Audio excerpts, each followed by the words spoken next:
आज हम इस वीडियो में देखने वाले हैं जब एक नार्सिसिस्ट अपने पार्टनर को फाइनली डिस्कार्ड करने वाला होता है तो वो फेस कैसा होता है। तो चलिए इस वीडियो में जानते हैं। वीडियो शुरू करने से पहले मैं एक बात आप लोगों को बता देना चाहती हूँ कि आज इस वीडियो के ज़रिए हम बहुत सारे खुलासे करने वाले हैं। एक नार्सिसिस्ट जब अपने पार्टनर को फाइनली डिस्कार्ड करने वाला होता है तो वो फेस कैसा होता है, तब किस तरह का माहौल होता है उसके घर का और किस तरह के टैक्टिक्स का वो इस्तेमाल करता है। चलिए इस वीडियो में जानते हैं। Hi, my name is Rajni Shri Mukunda और दिल की बात में फिर एक बार आप सभी का बहुत बहुत स्वागत है। मैं अपने चैनल पर नार्सिसिस्ट और नार्सिसिज्म से रिलेटेड वीडियोस लाती रहती हूँ ताकि ज़्यादा से ज़्यादा अवेयरनेस फैले। तो चलिए वीडियो शुरू करते हैं। जब आपको ये क्लैरिटी मिल चुकी है कि आप जिस पार्टनर के साथ रह रहे हो वो एक नार्सिसिस्ट है, तब उसके साथ डील करने के लिए जब आप ग्रे रॉक टेक्निक या साइलेंट ट्रीटमेंट या फिर नो कॉन्टेक्ट सिचुएशन में जाते हो, तब उसका ईगो हर्ट हो जाता है। उसको ऐसा लगता है कि उसके हाथ से कंट्रोल छूट रहा है। आप काफ़ी दिनों से उसके साथ बिल्कुल बात नहीं कर रहे होते हो, बिल्कुल फ्यू वर्ड्स में बात कर रहे होते हो, बोरिंग सा फेस बना के जब आप ग्रे रॉक टेक्निक यूज़ करते हो, तब उसको यही लगता है कि ये चीज़ आखिर तुम कैसे कर सकते हो। उसका डिसरिस्पेक्ट होता है क्योंकि वो अक्सर तुम पे कंट्रोल करने की कोशिश करेंगे, वो तुम्हें तोड़ने की कोशिश करेंगे, वो तुम्हें मैनिपुलेट करने की कोशिश करेंगे, गैसलाइट करने की कोशिश करेंगे। लेकिन अब इन सारी चीज़ों का तुम हिस्सा नहीं बन रहे हो। तुमने बहुत स्ट्रॉन्ग बाउंड्रीज सेट करी है अभी, लेकिन रुक जाइए। आपको ऐसा लगेगा कि अब तो शायद मेरी ही जीत है, मतलब अब मैं शायद अपनी शांति को मैं एंजॉय कर सकती हूँ।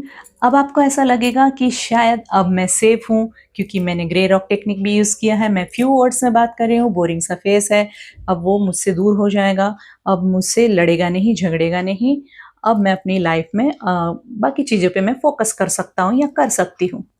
लेकिन रुक जाइए, कहीं ना कहीं वो नार्सिसिस्ट आगे बहुत ज़्यादा खतरनाक होने वाला है। अब नार्सिसिस्ट जो है बहुत ज़्यादा प्रोवोक करने की कोशिश करेंगे। तुम कुछ भी ऐसा कुछ काम कर रहे हो, उसमें ऐसा कुछ गलतियाँ निकालेंगे, ऐसे कोई शब्द बोल देंगे कि तुम उससे प्रोवोक होके कुछ ना कुछ बोल दो। लेकिन उस वक़्त भी यदि तुम चुप रहते हो, तब उसकी हार वो बिल्कुल मानना नहीं चाहेगा क्योंकि उसे हार पसंद नहीं होता। नार्सिसिस्ट हमेशा जीतना चाहते हैं। फिर उसके बाद वो तुम्हारे सामने कुछ ऐसे सिचुएशन क्रिएट करने की कोशिश करेंगे जिससे कुछ एबनॉर्मल सा फील हो जाए तुमको। और तुम यदि किसी को बताने जाओ तो तुम पे कोई ट्रस्ट भी नहीं करेगा। एक नार्सिसिस्ट जो है जब आप सो रहे होते हो तब आके जानबूझ के वो अलमारी का डोर खोलेगा। हो सकता है उस अलमारी का डोर ओपन होते से ही बहुत नॉइज़ क्रिएट करता हो। अक्सर बहुत से घरों में ऐसे होते हैं, कुछ तो ऐसी चीज़ होती है, टेबल सरकाने की आवाज़ ज़रूर करेंगे ताकि तुम्हारी नींद डिस्टर्ब हो जाए। अब वो तुम्हें इस तरीके से तोड़ने की कोशिश करेंगे। देखिए, उसने पहले मैनिपुलेशन का बहुत ज़्यादा कोशिश कर लिया, वहाँ पे भी तुम नहीं हार रहे हो। तो अब वो ये समझ जाता है कि अब तुम्हें कुछ और भी ज़्यादा ऐसा ट्रीटमेंट देना पड़ेगा जिससे कि तुम हार के फिर उसके अंडर आ जाओ। मतलब वो होवरिंग बोलते हैं ना, मतलब इसी तरह का वो टैक्टिक इस्तेमाल करता है। अब नार्सिसिस्ट जो है बहुत ज़्यादा प्रोवोक करने की कोशिश करेंगे। तुम कुछ भी ऐसा कुछ काम कर रहे हो, उसमें ऐसा कुछ गलतियाँ निकालेंगे, ऐसे कोई शब्द बोल देंगे कि तुम उससे प्रोवोक होके कुछ ना कुछ बोल दो। लेकिन उस वक़्त भी यदि तुम चुप रहते हो, तब उसकी हार वो बिल्कुल मानना नहीं चाहेगा क्योंकि उसे हार पसंद नहीं होता। नार्सिसिस्ट हमेशा जीतना चाहते हैं। फिर उसके बाद वो तुम्हारे सामने कुछ ऐसे सिचुएशन क्रिएट करने की कोशिश करेंगे जिससे कुछ एबनॉर्मल सा फील हो जाए तुमको। और तुम यदि किसी को बताने जाओ तो तुम पे कोई ट्रस्ट भी नहीं करेगा। एक नार्सिसिस्ट कभी भी हार नहीं मानना चाहता। उसको लगता है कि यदि तुम उसके मैनिपुलेशन या गैसलाइटिंग से तुम पे कोई इफ़ेक्ट नहीं हो रहा है, तब वो आता है एक पावरफुल टैक्टिक को लेके। वो तुम्हें मेंटली टॉर्चर करने आते हैं। ये बात हमेशा याद रखिएगा, ये मेंटली टॉर्चर करते ही है। जो भी एक नार्सिसिस्टिक रिलेशनशिप में होते हैं, ये उनको बहुत अच्छे से पता है। या फिर जिन लोगों का रिलेशन ऑलरेडी टूट चुका है एक नार्सिसिस्ट के साथ, उनको पता है कि वो किस हद तक मेंटली टॉर्चर कर सकते हैं। मान लीजिए आप सो रहे हो, अब आपकी नींद तो वैसे भी नहीं होती एक नार्सिसिस्ट के साथ। जब आप एक घर में रहते हो ना, तो वो वैसे भी आपको एनी टाइम ऐसे ट्रॉमा में रखता है, डिप्रेशन में रखता है, स्ट्रेस में रखता है कि वैसे भी तुम्हारे स्लीप का जो पैटर्न है ना वो बदल जाता है। और ज़्यादातर ये देखा जाता है कि एक नार्सिसिस्ट के साथ आप जब लंबे समय तक के रिलेशन में रहते हो तो ऑलरेडी आपकी शादी के काफ़ी साल बीत चुके होते हैं, तब जाके आप ये फैसला लेने जाते हो कि आपने जिस पर्सन को चुना शादी करने के लिए वो तो एक नार्सिसिस्ट निकला। तब आपकी समझ में आने में जब इतने साल लग जाते तो तब तक कि हो सकता है कि आपके बच्चे भी काफ़ी बड़े हो चुके होते और फिर वो एज में जनरली नींद का प्रॉब्लम होता है इंसान को। नींद बराबर नहीं आती है, हार्मोन्स बदलते हैं और तो उसी टाइम पे जब एक नार्सिसिस्ट भी उसके साथ इस तरह का टॉर्चर करता है तो उसकी नींद का जो पैटर्न होता है ना वो पूरी तरीके से टूट जाता है। तो वो वैसे ही अपने हार्मोन्स जो इम्बैलेंस हो रहे होते हैं या बाकी जो बैक पेन या फिर जो पीरियड्स टाइम पर ना आना या फिर बहुत सी चीज़ों से जूझ रहे होते हैं, उस टाइम पे ये भी ऐड हो जाता है। इसलिए मैं पहले अलर्ट भी करना चाहूँगी अगर कोई इस मतलब रिलेशनशिप में हो तो एटलीस्ट मेंटली प्रिपेयर्ड रहना है आपको। क्योंकि अगर आप मेंटली प्रिपेयर्ड होते हो ना किसी चीज़ के लिए तो शायद चीज़ें कम हर्ट करती है हमें। और ये बहुत सी चीज़ें जो है मैं अपने पर्सनल एक्सपीरियंस से भी बता रही हूँ और ये जो चीज़ें हैं मैं अपने रिसर्च से भी बता रही हूँ। मैंने बहुत सी ऐसी चीज़ों के बारे में जाना है, समझा है, लोगों से कहानियाँ सुनी हैं। नार्सिसिस्ट ऐसा करते ही है। अब आपको बहुत ज़्यादा मेंटली टॉर्चर करने की कोशिश करते हैं ताकि आप पूरी तरीके से टूट जाओ। आप में मतलब कुछ ऐसी बात ही ना रह जाए, क्योंकि एक इंसान जब दिमागी तौर पे टूट जाता है तो मतलब सामने वाले को वो पागल नज़र आएगा।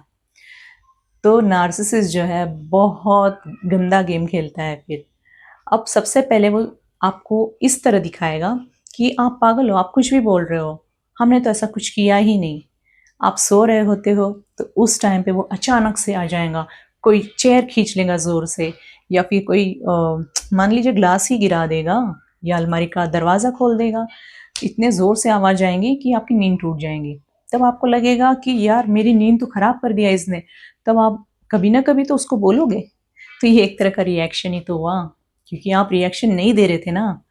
तो नींद ऐसी चीज़ है, आप याद रखिए सबसे पहले वो नींद पे अटैक करेगा। जब भी एक नार्सिसिस्ट डिस्कार्ड करने वाला होता है तो कुछ चीज़ें वो डेफिनेटली करते हैं स्टार्टिंग में। तो जानते हैं कि वो ऐसी कौन सी चीज़ें एक नार्सिसिस्ट करता है। तो आइए जानते हैं। सबसे पहले आपकी नींद के पैटर्न को तोड़ना। आप देखिए, जब एक नार्सिसिस्ट के साथ आप लाइफ जी रहे होते हैं ना, तो पहली बात आपकी लाइफ में क्लैरिटी मिलने में ही टाइम लगता है कि आप जिस पर्सन के साथ रह रहे हो वो एक नार्सिसिस्ट है। ये जानने के लिए ही हमने काफ़ी साल निकाल लिए। और जो टाइम आपका चला जाता है और जिस एज में आप होते हो ना, उस टाइम पे जो है पीरियड्स रेगुलर नहीं आना या फिर बैक पेन होना, फीमेल में अक्सर बहुत सी प्रॉब्लम्स होती है, मूड स्विंग्स होना या फिर हॉट फ्लैशेस, अचानक से बहुत ज़्यादा गर्मी होना, पसीना छूटना, फिर अचानक से कुछ ही पल में फिर बहुत ठंडी लगना, ऐसा लगना कि कंबल ओढ़ लिया जाए। अब देखिए ये अगर आप जेंट्स हो तो आप शायद नहीं समझ पाओगे, लेकिन फीमेल इस प्रॉब्लम को बहुत अच्छे से समझ जाएँगी। वो खुद एक ऐसे फेज़ से गुज़र रही होती है, जब उसे बहुत ज़्यादा पैम्पर करने की ज़रूरत है, एक अच्छे पार्टनर की ज़रूरत है, जो उसकी प्रॉब्लम्स को समझे, ना कि उसे कोई मेंटल टॉर्चर करे। अब यही वो वक़्त होता है, जब किसी भी पर्सन ने उसको मेंटली टॉर्चर किया, तो वो बहुत ज़्यादा मेंटली डिस्टर्ब होके डिप्रेशन में जाने के बहुत ज़्यादा चांसेस होते हैं। तो यहाँ पे मैं ये सारी चीज़ें इसलिए बता रही हूँ क्योंकि मैं डराने के लिए नहीं बता रही हूँ, ताकि आप लोग इस चीज़ों को इन चीज़ों को पहले से यदि समझ जाते हो तो लाइफ में आने वाली प्रॉब्लम्स कैसे फेस करना है शायद क्लैरिटी मिल जाएंगी, क्योंकि नार्सिसिस्ट इतने आसानी से भी नहीं छोड़ते हैं। अब आप यदि उन्हें नहीं भी छोड़ना चाह रहे थे, लेकिन आप ये चाह रहे थे कि हम थोड़ा-सा ग्रे रॉक टेक्निक इस्तेमाल करेंगे, ज़्यादा बात नहीं करेंगे, मतलब एकदम साइलेंट रहेंगे, तो हो सकता है कि हमारे घर में जो है तमाशे नहीं होंगे, एटलीस्ट जो है हमेशा माहौल ख़राब होता है झगड़ों की वजह से। तो वो जो टॉक्सिसिटी बढ़ रही थी, जिस वजह से बच्चों का लाइफ ख़राब हो रहा था या आपका स्ट्रेस बढ़ रहा था, हो सकता है कि आप सिर्फ़ इन्हीं चीज़ों की वजह से आप थोड़ा-सा मतलब दूर रहना चाह रहे थे। लेकिन उसको ये चीज़ें पसंद नहीं आती है, उसको हमेशा पर्सन को कंट्रोल में ही रखना होता है। तो वो अब आपको डिस्कार्ड करने वाला होता है क्योंकि उसने नया सप्लाई ढूँढ चुका होता है। क्योंकि अब जब आप बोरिंग लग रहे हो, तो आपकी ज़रूरत नहीं है उसको लाइफ़ में, तो इसी टाइम पे वो न्यू सप्लाई की तलाश में होते हैं। अब जब मिल जाते हैं तो वो इतना फ़ास्ट प्रोसीजर दिखाते हैं ना कि आप समझ भी नहीं पाओगे कि एकदम अचानक से क्या बदल गया, एकदम से बहुत फ़ास्ट हो रही है चीज़ें आपकी लाइफ़ में। मतलब डाइवोर्स का जो पीरियड एकदम पास में आता है ना, वो बहुत फ़ास्ट हो जाता है। कुछ ऐसे मैनिपुलेशन टैक्टिक्स वो इस्तेमाल करता है और आप जानते भी नहीं वो बहुत सी ऐसी चीज़ें करता है। एक तो पहले ही फीमेल में पेरीमेनोपॉज़ का ये जो प्रॉब्लम है जिस वज़ह से वो बहुत ज़्यादा परेशान रहती है। मतलब वो जो पीरियड होता है फीमेल के लिए ऐसा होता है कि उसे एक साथी की ज़रूरत है जो उसे समझे, उसे पैम्पर करे और उसे इमोशनल सपोर्ट दे। उस टाइम पे जो उसके हार्मोन्स बहुत तेज़ी से बदलते हैं, उसमें बहुत से प्रॉब्लम्स आते हैं। कैल्शियम की कमी हो जाती है, हेयर लॉस हो जाता है और वो जो है बहुत ज़्यादा मतलब अचानक से मूड स्विंग्स होना और हॉट फ्लैशेस, एकदम सोते हैं तो अगर मान लो एसी या कूलर ऑन कर लिया तो बहुत ज़्यादा कभी-कभी ठंड लग जाना या फिर बहुत इतनी गर्मी लगना कि एसी भी ऑन है तो ऐसा पसीना पसीना हो जाते हैं। सॉरी, आज थोड़ी-सी मेरी तबीयत ठीक नहीं है तो आज मुझे तकलीफ़ हो रही है एक्चुअली, मेरी तबीयत ठीक नहीं है। तो प्लीज़ माफ़ कर देना अगर मुझसे गलतियाँ भी हो रही है तो देखो मैं भी इंसान हूँ, तो मेरी भी तबीयत कभी ख़राब रह सकती है। तो ऐसे-ऐसी चीज़ें उसके साथ होता है तो ऑलरेडी वो इन चीज़ों से गुज़र रही है, तो ऊपर से वो नार्सिसिस्ट जो है उसे मेंटली टॉर्चर करते हैं। आपको क्या लगता है क्या एक नार्सिसिस्ट ये सब नहीं जानता है कि आपको उसकी ज़रूरत है, आपकी तबीयत ख़राब हो रही है, वो हर चीज़ जानता है। लेकिन यही वो मौका होता है, वो अपने हाथ में लेने की कोशिश करता है। उसे लगता है कि अब तो तुम्हारी हेल्थ ठीक नहीं है, तो तुम वापस से उसके कंट्रोल में आ सकती हो या वो तुम्हें इतना टॉर्चर करने की कोशिश करेगा कि यही वो पीरियड है क्योंकि तुम इस वक़्त कमज़ोर होते हो। ये कमज़ोरी का फ़ायदा उठाते हैं। तुम्हें डिस्कार्ड करने के लिए भी चूज़ इसी पीरियड को किया जाता है। जब तुम कमज़ोर हो रहे होते हो फिज़िकली, मेंटली, इमोशनली। तो बाकी वक़्त आप हो सकता है कि स्ट्रॉन्ग रह चुके हो, लेकिन वो डिस्कार्ड यही वक़्त करेगा, जब आप थोड़ा-सा डाउन हो रहे होते हो। तो इस चीज़ को भी याद रखिएगा, कभी लाइफ़ में ऐसे सिचुएशन आ रहे हैं आपके, तो थोड़ा-सा मेंटली प्रिपेयर्ड हो जाइए। सेकंड है सीन क्रिएट करना। हाँ, वो ज़बरदस्ती का सीन भी क्रिएट करते हैं। अब उसको पता है कि तुमसे किसी न किसी तरह उसको डाइवोर्स चाहिए, क्योंकि वो उसे डिस्कार्ड करना है ना, सप्लाई जो मिल गया है उसे। तो वो जानते हैं अच्छे से कि तुम्हें कुछ न कुछ ऐसी चीज़ें तुम्हारे सामने दिखा देना, जिससे कि तुम सवाल करो, वो तुमसे चाहेगा, तुम रिएक्शन दो। वो यही टैक्टिक इस्तेमाल करते हैं। सेकंड है सीन क्रिएट करना, ज़बरदस्ती का।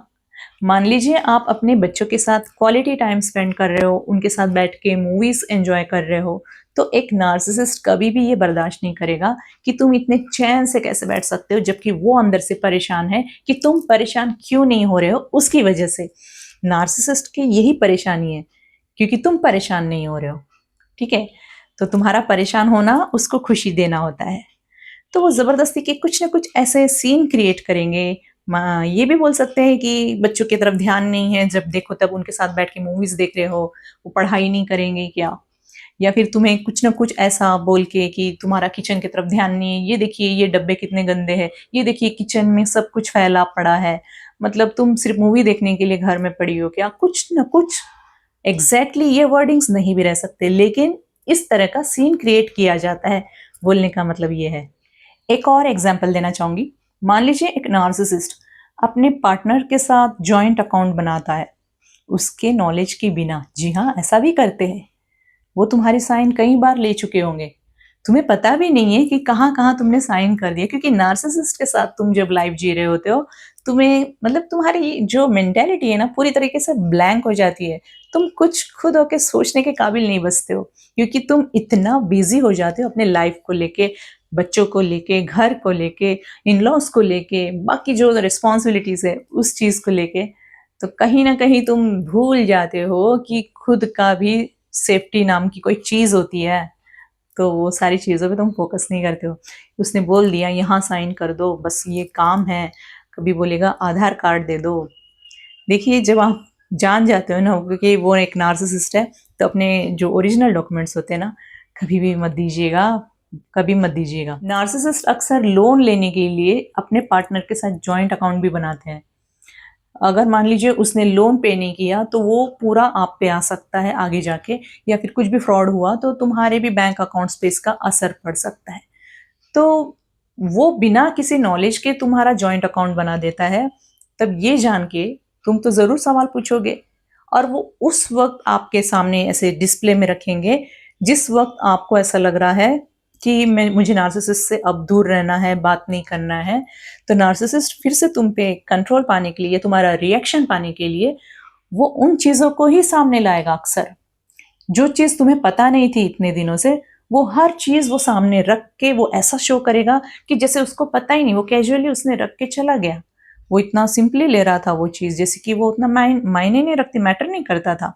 लेकिन रुकिए, आप कहीं न कहीं परेशान हो जाओगे कि मैंने तो कभी जॉइंट अकाउंट इनके साथ बनाया नहीं था, तो फिर ये जॉइंट अकाउंट का चेकबुक कहाँ से आ रहा है? जब आप क्वेश्चन करोगे तो आपको जवाब मिलेगा, देखिए ये तो बन गया है क्योंकि वो लोन लोन के लिए तो ऐसा होता ही है प्रोसीजर। मैं एक एग्जांपल दे रही हूँ, क्योंकि नार्सिसिस्ट ऐसा करते हैं। फाइनेंशियली वो पूरी तरीके से ना आपको कहीं न कहीं अपने ही इसमें फँसाने की कोशिश करते हैं। आप इसलिए अलर्ट रहिए कहीं पे भी सिग्नेचर करने से पहले। नार्सिसिस्ट ऐसे भी होते हैं। तो नार्सिसिस्ट के साथ लाइफ जीना इतना इजी नहीं होता है। बहुत सी चीज़ें हम जाने अनजाने में हम उसे अपनापन समझ के हम कर देते हैं, अपने घर के व्यक्ति है, हमें कभी धोखा नहीं देंगे, लेकिन वो हमारे लिए जाल कब से बुन रहे होते हैं ये हमें तो पता ही नहीं होता है। कितने साल, क्योंकि जब भी लड़ाई होती होगी तो आपने ये देखा होगा, गड़े मुर्दे जो है उखाड़े जाते हैं, चाहे कितने साल 10, 15, 20 कितने भी साल हो गए होंगे, तो वो हर चीज़ को दोहराई जाती है। तो नार्सिसिस्ट अक्सर ऐसा करते ही हैं। ये बहुत लोगों के साथ हो चुका है और होता है, एक्सपीरियंस भी किया है, तो एक्सपीरियंस बेस पे भी बता रही हूँ। तो अगर उसमें कोई दम नहीं था, उस चीज़ में कोई बात ही नहीं थी, तो क्यों डिस्प्ले में रखा गया? ताकि तुम सवाल करो। तुम सवाल करो, तुम रिएक्शन दो, फिर हम उसके बाद तुम्हें फिर से मैनिपुलेट करेंगे, गैसलाइट करेंगे, तुम्हें नीचा दिखाएँगे, कंट्रोल करेंगे फिर। तो वो वही चाहते हैं। तो अगर आप अननोइंगली फिर उससे सवाल करने लग गए, तो उसको वो मौका मिल जाता है। फिर आपने इतने दिनों से जो grey rock technique, no contact situation, ये सारे जो किए थे, सारी मेहनत पे वो चुटकी में पानी फेर देता है। और ऐसा होता भी है क्योंकि कोई भी पर्सन इस चीज़ पे सवाल तो उठाएगा ही। तो तुम चाहे कितना भी कोशिश कर लो, कितना भी स्ट्रॉन्ग बन लो, लेकिन नार्सिसिस्ट जो है एक शैतानी दिमाग का होता है। ये जानना बहुत ज़रूरी है, नार्सिसिस्ट एक आम व्यक्ति नहीं है, दिमागी शैतानी है उसका। वो मतलब दूसरे को डिस्ट्रॉय करना ही उसका नेचर है। तो वो ये सारी चीज़ें करेगा ही, जिस वजह से तुम पूरी तरीके से टूट जाओ या फिर वो तुम्हें पागल घोषित कर दे कि ये तो पागल हो गए, इतनी छोटी बात पे रिएक्ट कर रहे हैं करके। और एक एग्जाम्पल मेरे ध्यान में आ रहा है। अब नार्सिसिस्ट को पता है कि तुम किन चीज़ों से भड़क जाते हो, कि तुम्हें डाउट भी है कि वो किसी थर्ड पार्टी से इन्वॉल्व हो रहा है तुम्हारे साथ।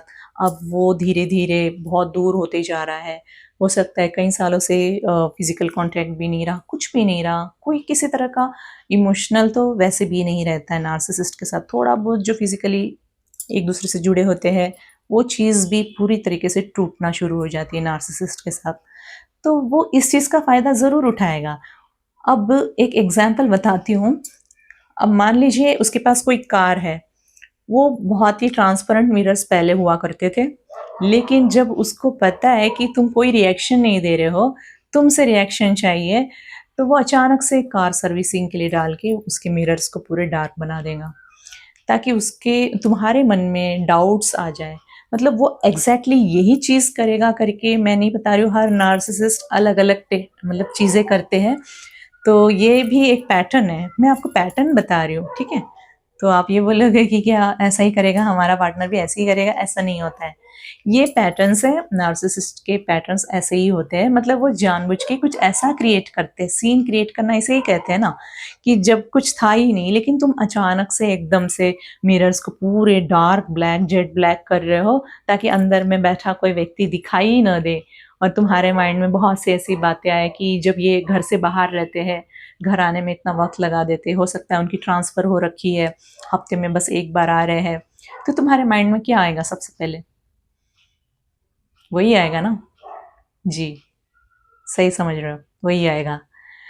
तो आप बिल्कुल सही हो, यही आता है माइंड में। तो एक फीमेल के लिए स्पेशली ये बर्दाश्त नहीं होता है, वो ज़रूर इस पे क्वेश्चन करेंगी कि जब हम इतने सालों से उस कार में बैठ रहे थे, तब तो कभी इस तरह का मतलब ये जो मिरर्स पे लगाया जाता है ना, शीट क्या बोलते हैं, फ़िल्म लगाई जाती है, तो तब तो नहीं हुआ करता था, तो अब अचानक से ये सब चीज़ें कैसे आई? तो मतलब कुछ चीज़ें जो है, कहने का मतलब अचानक से ये करते हैं कि उस पे क्वेश्चन किया जाए और वो उसका जवाब भी नहीं देंगे। एक बात हमेशा याद रखिए, तुम कुछ भी क्वेश्चन पूछ लो, नार्सिसिस्ट कभी भी उसको सीधी तरीके से जवाब नहीं देते हैं।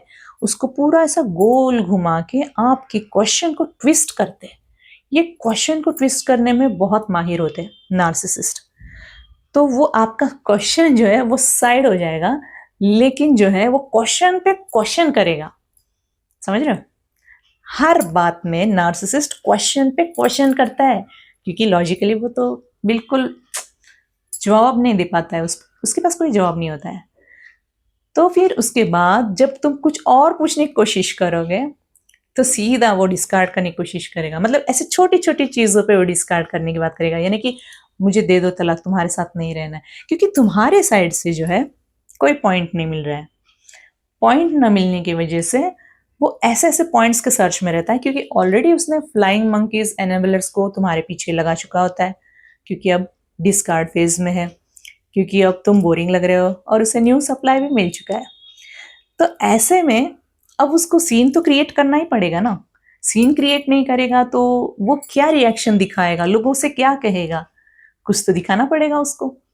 तो ऐसी बहुत से चीज़ें वो करता है, जिससे कि तुम पूरी तरीके से उसके कंट्रोल में आ जाओ या फिर मेंटली पूरी तरीके से डाउन हो जाओ। अब तुम स्ट्रेस लेने लगते हो, डिप्रेशन में आ जाते हो। वो तुम्हें डराते हैं कि हम तुम्हें डाइवोर्स देने के लिए वकील के पास गए थे, ठीक है? लॉयर के पास यदि वो गए भी होंगे, लेकिन ज़रूरी नहीं होता अगर उन्होंने कहा कि हम गए। कई बार वो जो है सिर्फ़ डराने के लिए भी कहते हैं। वो तुम्हारा रिएक्शन देखना चाहते हैं, तुम्हारे पेशेंस को टेस्ट करना चाहते हैं। कई बार ऐसा होता है, जाते नहीं हैं, क्योंकि अब तुम हड़बड़ाहट में तुम खुद कोई एक्शन लो। मतलब तुम्हें ऐसा लगता है कि मैंने तो कुछ किया ही नहीं, तो फिर ऐसी जल्दबाजी में तुम भी कुछ करने लगते हो, तो वो सारी चीज़ें कैप्चर करने की कोशिश करता है, या दूसरों को वो ये दिखाना चाहता है कि देखो तुम ही हाथ-पैर मार रहे हो, डिवोर्स तुम्हें चाहिए, उन्हें नहीं। वो हमेशा विक्टिम कार्ड प्ले करते ही है। वो लोगों की नज़र में कभी नीचे नहीं गिरना चाहते। उसको अपनी ना इमेज बहुत ज़्यादा प्यारी होती है। वो तुम्हें दिन दहाड़े कभी कुछ नहीं भूलेगा, लेकिन जब रात का अंधेरे का सहारा लेता है वो, दिन में कभी ज़्यादा टॉर्चर नहीं करेगा। जैसे-जैसे रात होती है, थोड़ा-सा मतलब तुम्हें किसी से हेल्प मिलने का जो चांस रहता है ना, वो चला जाता है। जब तुम्हें पता है कि हर कोई सो रहा होगा इस वक़्त, वो जनरली ऐसा टाइम चूज़ करता है।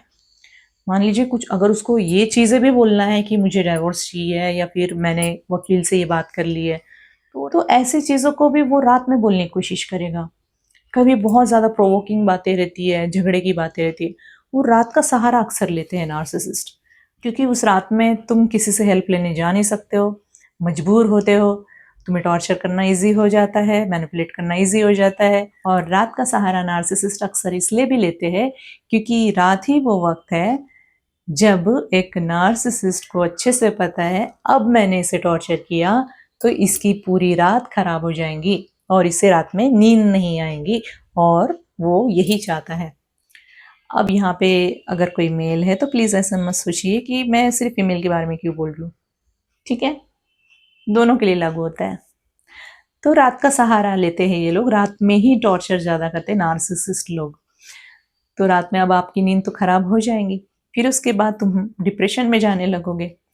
तो ये चीज़ों का वो दूसरों के सामने ये प्रूव करेगा कि अब तुम पागल हो रहे हो, तुम्हारी मानसिक स्थिति खराब हो रही है। तो लोगों में मतलब तुम्हें थोड़ा नीचा दिखाएँगे ही वो। तो ये चीज़ें भी समझ जाना कि नार्सिसिस्ट ये भी चीज़ें करता है, तो इसके लिए भी मेंटली प्रिपेयर्ड रहना। थर्ड है डॉक्यूमेंट्स की इंक्वायरी।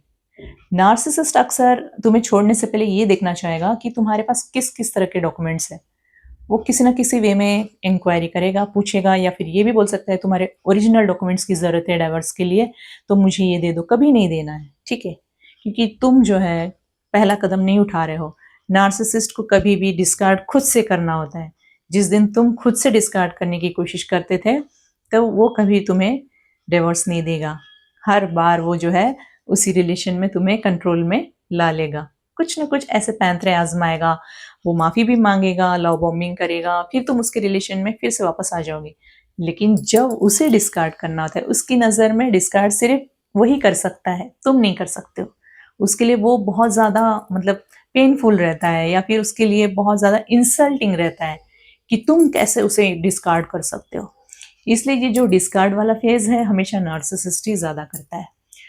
तो वो जो है तुम्हारे डॉक्यूमेंट्स पे नज़र रखता है, तो इसलिए अपने डॉक्यूमेंट्स को बहुत अच्छे से सेफ रखना है, और पहले से ही वीडियो बना के कहीं भेज देना है, ताकि अगर वो कुछ भी ऐसा करता है, क्योंकि किसी के डॉक्यूमेंट्स कोई डिस्ट्रॉय नहीं कर सकता है, ठीक है? और मान लीजिए किसी और ने भी तुम्हें कुछ बताया है, तो किसी की बातों में मत आइए कि तुम अपने नार्सिसिस्ट पार्टनर के किसी भी तरह के डॉक्यूमेंट्स कभी गलती से भी अपने पास मतलब कुछ डिस्ट्रॉय करने की कोशिश मत कीजिए। देखिए, लड़ाई जो है आपस की है, बाकी चीज़ों की नहीं है। तो यहाँ पे थोड़ा-सा बुद्धि से काम लेना है, क्योंकि आप लोग इमोशनली एक दूसरे से बिल्कुल कनेक्टेड नहीं हो। आप लोग एक दूसरे से बिल्कुल साथ में नहीं जीना चाहते हो। तो मुझे ऐसा लगता है कि ये सारी चीज़ें नहीं होनी चाहिए। ओनली मैटर पे बात होनी चाहिए कि नहीं साथ रहना हो रहा है, तो उसी मैटर पे बात होनी चाहिए। इसलिए दोनों तरफ से यही रहना चाहिए, चाहे वो एम्पैथ हो, चाहे वो नार्सिसिस्ट हो। तो उसी चीज़ पे फ़ोकस करना चाहिए। ठीक है, नहीं बनती है तो दोनों सेपरेट हो जाते हैं। तो ये यहाँ पे मैं किसी को सेपरेट होने के लिए मोटिवेशन नहीं दे रही हूँ, लेकिन नार्सिसिस्ट जब डिस्कार्ड करता है तो वो सेपरेशन का ही होता है। वो वापस अपने को रिलेशनशिप में वापस नहीं खींचना चाहेगा, क्योंकि नार्सिसिस्ट ही फाइनल डिसीजन लेता है हमेशा। लेकिन ध्यान में रखिएगा, नार्सिसिस्ट को अपने ओरिजिनल डॉक्यूमेंट्स कभी भी मत दीजिएगा। अपने ओरिजिनल डॉक्यूमेंट्स अपने तरफ सेफ रखिएगा, क्योंकि डॉक्यूमेंट्स जो है बहुत इंपॉर्टेंट होते हैं।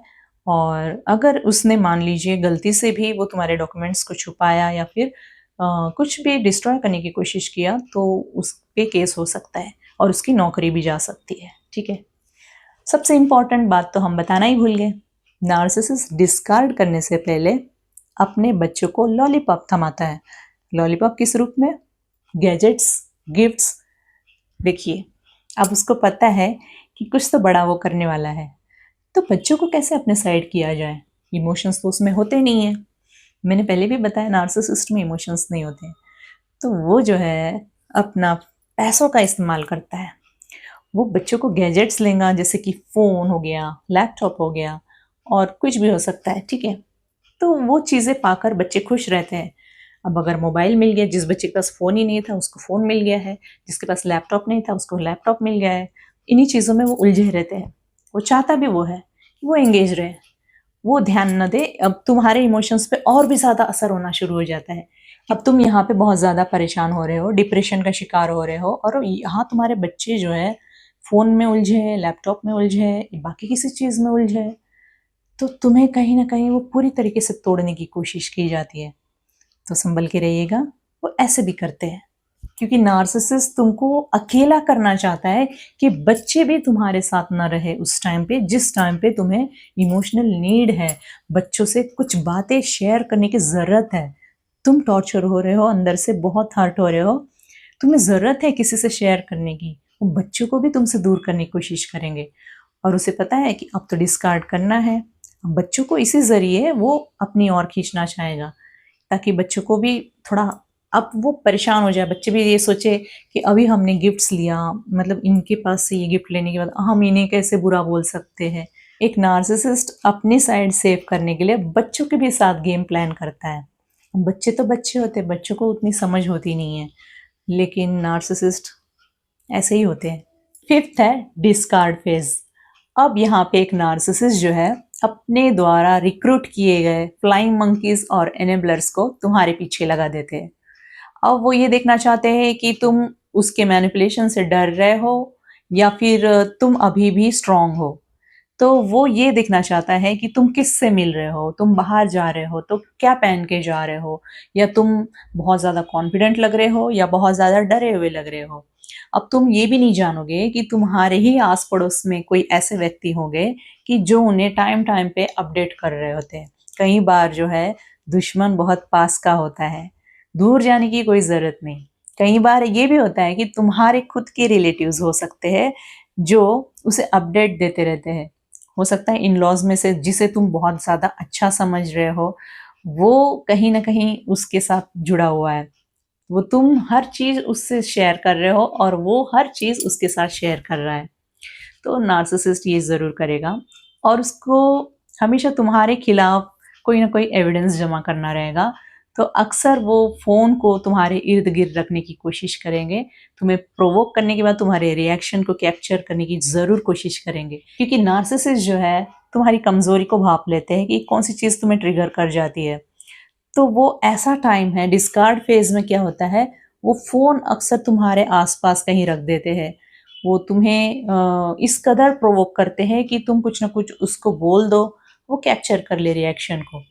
लेकिन वो इतना काम, साइलेंट दिखाई देंगे कि तुम खुद शॉक रह जाओगे कि एक नार्सिसिस्ट इतने सालों में कब इतना बदल गया? क्योंकि वो इतना साइलेंट तो कभी था नहीं। वो अक्सर तुम्हारे साथ बेरुखी से पेश आता था, बहुत सी गालियाँ देता था, हाथ उठाता था, वो इतना चेंज कैसे हो गया?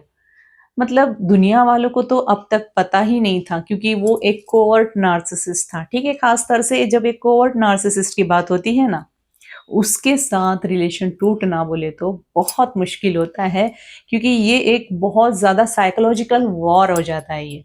अब ये साइकोलॉजिकल वॉर है।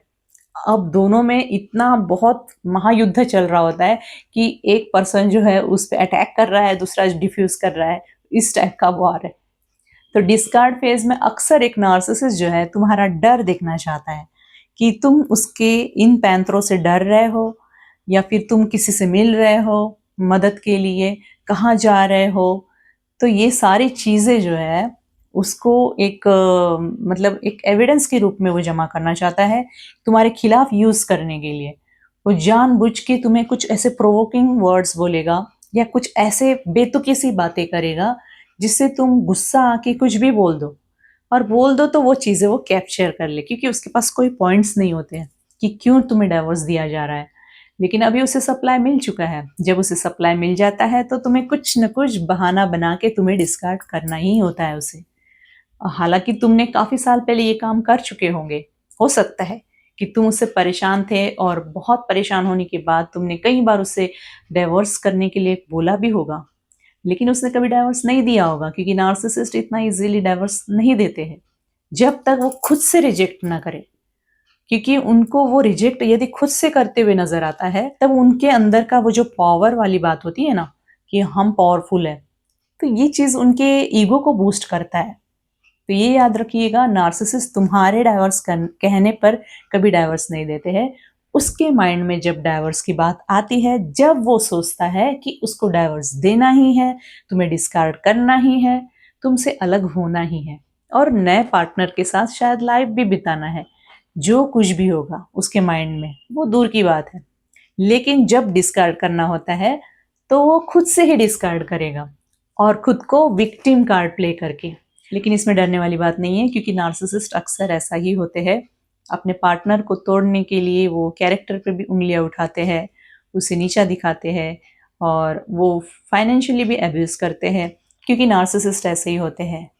एट द एंड तुम्हें ये देखने को मिलेगा कि एक नार्सिसिस्ट जो है इतने सालों में तुमसे इतना प्यार से और इतना कामली कभी बात नहीं किया होगा। वो लास्ट मोमेंट पे जब उसे डिस्कार्ड करना होता है, ऐसे मोमेंट पे वो तुम्हारे साथ बहुत प्यार से बात करेगा। वो इतना प्यार से मीठा होकर ऐसे बात करेगा कि सोचने वाले या देखने वाले को ये लगे कि ये पर्सन में कोई बुराई नहीं है।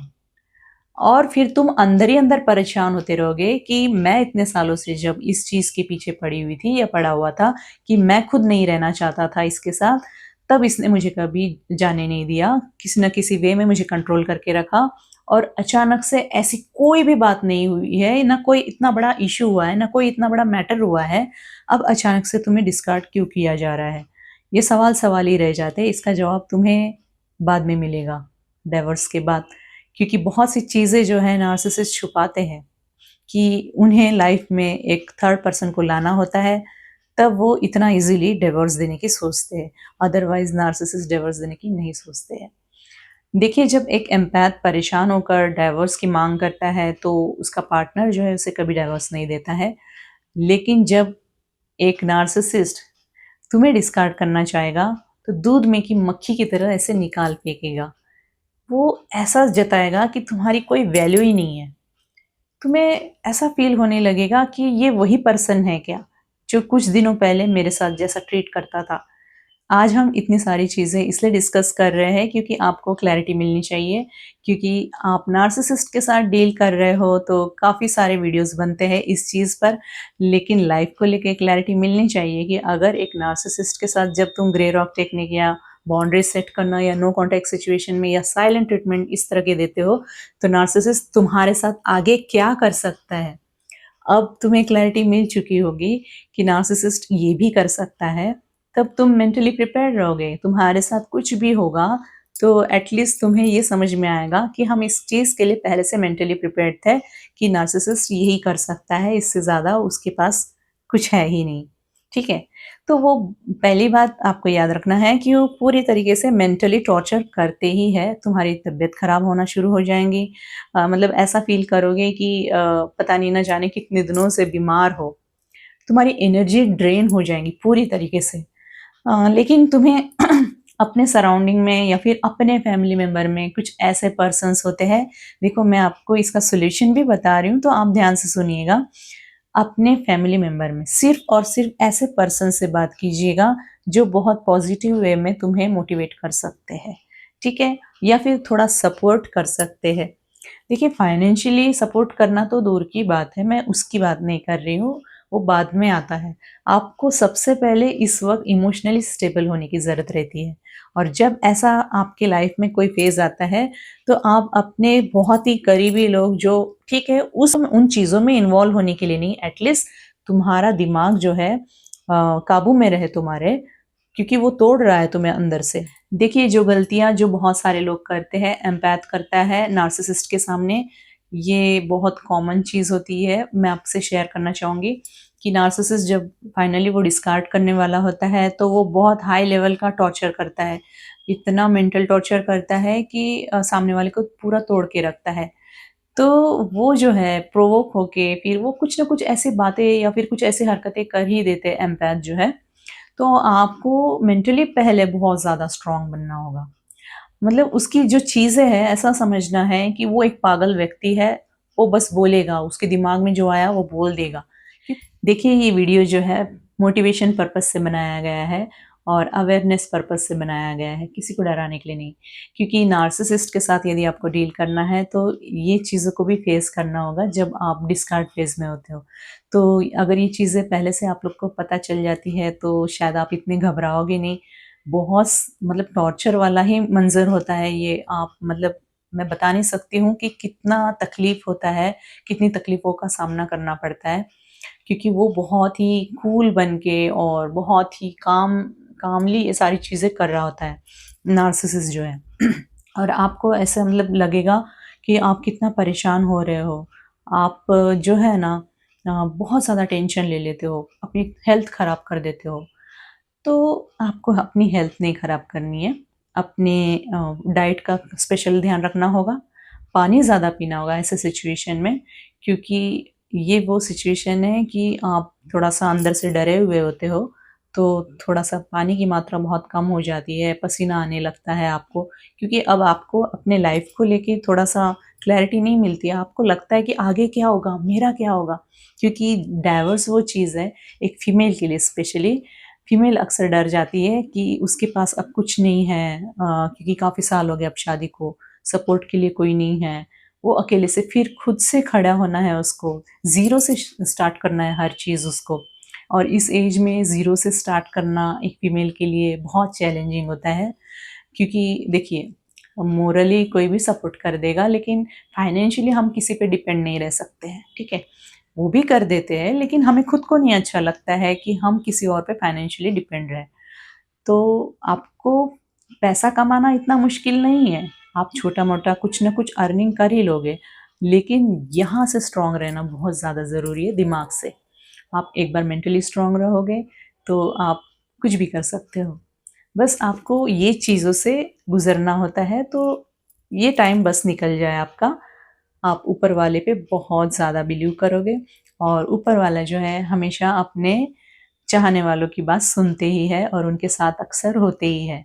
यही वो टाइम है कि आपको ऐसा फ़ील होगा कि आप एक स्पेशल पर्सन हो, जो आपको बहुत सी चीज़ें एक ही जन्म में जानने को मिल गया है और आपने बहुत सारे लेसन्स ले लिए लाइफ से।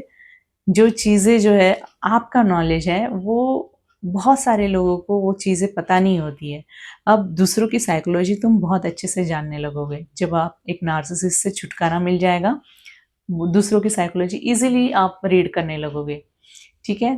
तो थोड़ा-सा पेशेंस रखिएगा और बहुत सारा बिलीव रखिएगा, खुद पे भरोसा रखिएगा और बहुत स्ट्रॉन्ग बन के अपनी लड़ाई लड़िएगा। लड़ाई मतलब आपको साइकोलॉजिकल वॉर से लड़ना है, ठीक है? लड़ाई मतलब फाइट नहीं करना है किसी के साथ, क्योंकि देखो अगर उसने सोच लिया है, अगर उसने ठान लिया है वो डाइवोर्स लेगा ही, तो ज़रूर लेगा, ठीक है? तो आपको स्ट्रॉन्ग बनना ही पड़ेगा। तो चलिए आज का वीडियो हम यहीं स्टॉप करते हैं, मिलते हैं हमारे नेक्स्ट वीडियो में। Till then bye bye.